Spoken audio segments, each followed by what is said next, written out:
Sud Radio Conseil de famille. C'est l'heure de retrouver Conseil de famille. Bonsoir Stéphane Moller. Bonsoir Philippe David. Stéphane, vous êtes associé au sein du cabinet VIA. On se retrouve chaque soir pour parler finances, immobilier, droit de la famille, gestion de patrimoine.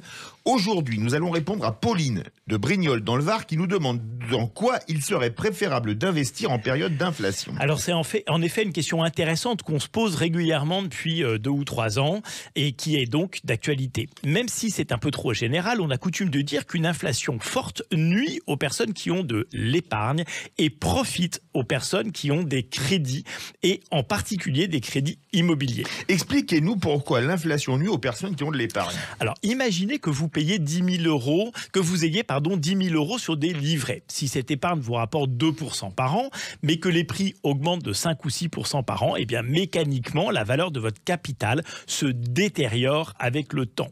Il faut dans ce cas-là, à minima, chercher des placements dont le rendement compense l'inflation, ce qui est particulièrement difficile. Quels sont les placements les plus pénalisés ? Alors théoriquement, les obligations ne produisent pas assez de rendement pour préserver le capital investi et en cas de remontée des taux, leur cours va même baisser.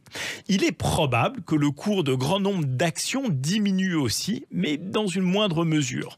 Sont particulièrement pénalisées les sociétés qui disposent de très grosses trésoreries, puisque celles-ci perdent de la valeur avec le temps, mais sont aussi pénaliser les sociétés qui empruntent puisqu'elles risquent d'emprunter plus cher. Et quels sont les secteurs d'activité à privilégier ? Eh bien, les obligations dont le coupon est indexé sur l'inflation sont des bonnes idées. Les actions du secteur bancaire, évidemment, les matières premières constituent des bonnes pistes de réflexion. Et probablement, comme on l'a vu dans des chroniques précédentes, les investissements en lien avec l'immobilier.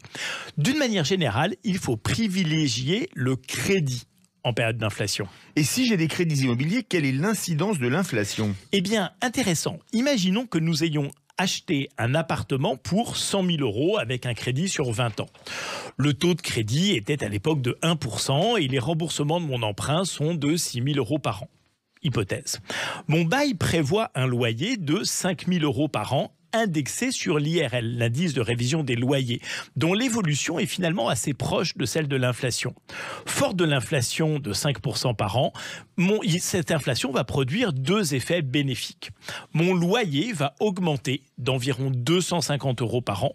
Et ce qui est intéressant, c'est qu'au bout de 4 ans, mon loyer aura dépassé le montant de mon crédit qui, lui, est fixe dans le temps à 6 000 euros par an. Donc, si l'inflation nuit aux investisseurs qui ont de l'épargne, elle bénéficie théoriquement aux détenteurs d'immobilier et en particulier aux investisseurs qui ont acquis de l'immobilier à crédit. Merci Stéphane, j'espère que Pauline aura trouvé sa réponse. Et si, comme elle, vous avez des questions, posez-les sur le site de VIA, Conseil de famille, conseil au pluriel -2-famille.com. On se retrouve demain Stéphane ? À demain avec plaisir. C'était Sud Radio Conseil de famille.